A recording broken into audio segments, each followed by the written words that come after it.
I guess the perfect Home Assistant dashboard display does exist. If you've ever tried to mount a dashboard in your home or van, then you already know consumer tablets are kind of terrible for this. Many of them are really slow, and they all have batteries just waiting to swell up on you.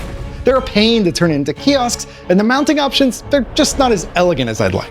But after years of trying different options, and trust me, I've tried some questionable ones, I finally found one that doesn't suck. In fact, it solves almost every problem I've had with Home Assistant dashboards. Whether your smart home has wheels or not, this might just be the best option out there. I'll show you exactly why, where it falls short, and the custom mounting solution I built to mount it exactly where I want it. But before we dig in, this thing had to pass my checklist, and I'm not that easy to impress.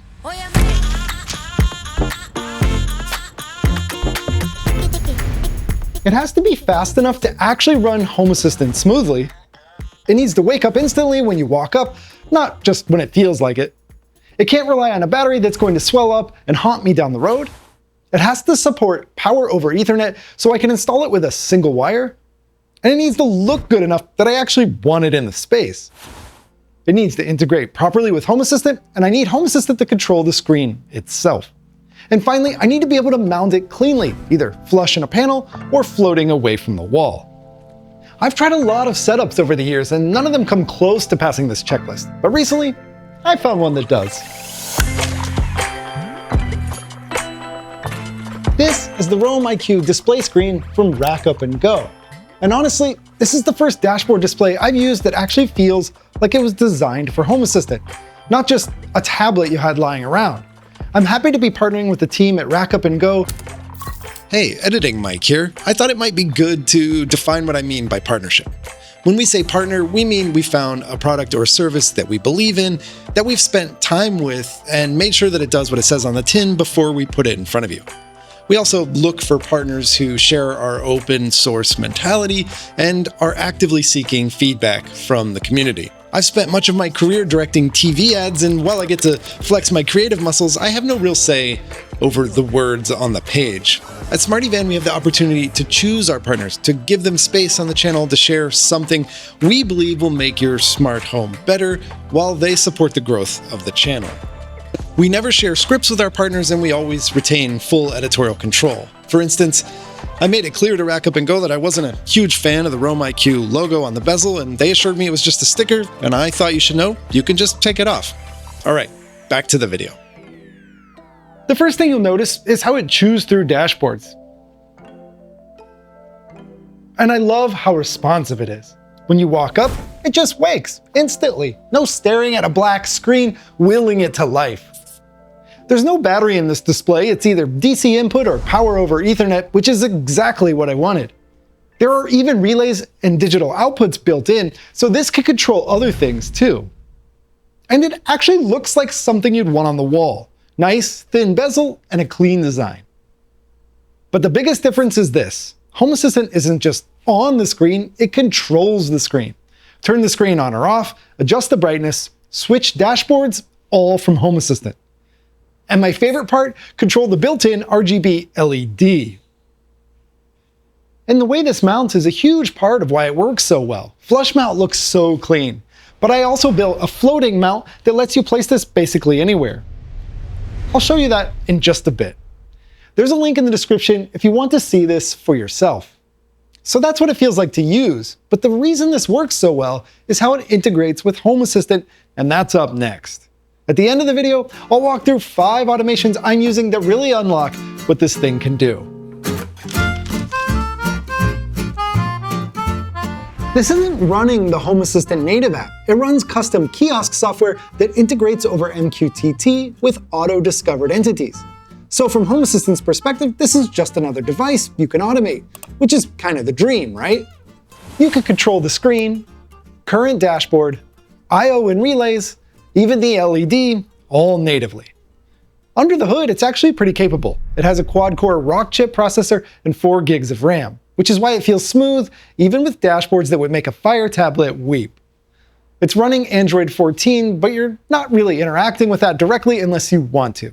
Everything goes through their kiosk app that launches on boot. And the part I really appreciate is that setup is refreshingly simple. Point it at your Home Assistant instance, set up MQTT, and it just shows up. Like magic, except it's MQTT. You've got control over screen behavior in the Settings tab, but honestly, most of that I'm automating from Home Assistant anyway, because of course I am. And you can define multiple tabs, so you can switch between dashboards or even bring up things like your Victron electrical system, router interface, or really any website. If you've used Fully Kiosk, it's like that, but without the hundreds of settings that make you feel like you need a PhD to configure a screen. And this is built specifically for Home Assistant. The price is $5.99, so yeah, not cheap. But you're paying for something that just works. Reliable wake, no battery to worry about, clean mounting, solid performance, and no fighting Fully Kiosk. It's not really a tablet, it's a purpose-built Home Assistant control panel. If you just want cheap and flexible, grab a tablet. If you want clean, reliable, and integrated, this starts to make a lot more sense. Okay, before I show you my custom mounting solution, a quick thank you to all Smarty Van members, especially top-tier Rhodes scholars.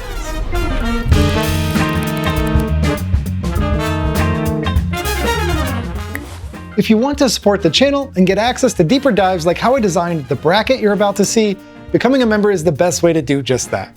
If you're looking for a community to brainstorm with, head over to the Discord server. It's free and all are welcome. The link is below. Also, Shar has been adding more pins to our Epic Places map, our latest membership perk. All right, let's talk display mounts. For me, the thing that really pulls this together is the mounting. Flush mount is really beautiful, and when you have the right surface at the right height, that's the cleanest way to do it. But in practice, especially in a van, that's not always where you want your control panel to live. Vans are not exactly known for having surfaces at convenient heights. In our van, we use a floating mount, and it's really ergonomic, especially for people at different heights. A floating mount makes the most sense for Smarty Van 2.0 as well, and to make that work, I designed a simple bent metal bracket that I had manufactured at Send Cut Send that ties into a standard 1-inch ball mount system. This bracket is available on my Send Cut Send store, and I'll link to that below.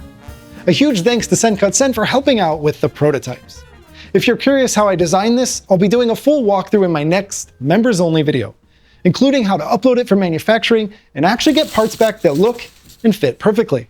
But for now, this is the first time I've had a Home Assistant display that just works the way I want it to. And honestly, it's about time.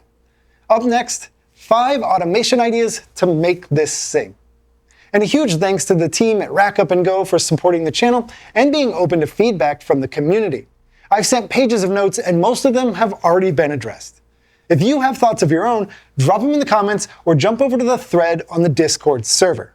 Now, automation ideas that will make this feel super elegant. Number 1, display cameras when a person is detected. Create an automation using object detection to trigger changing to a dashboard displaying your security camera feeds.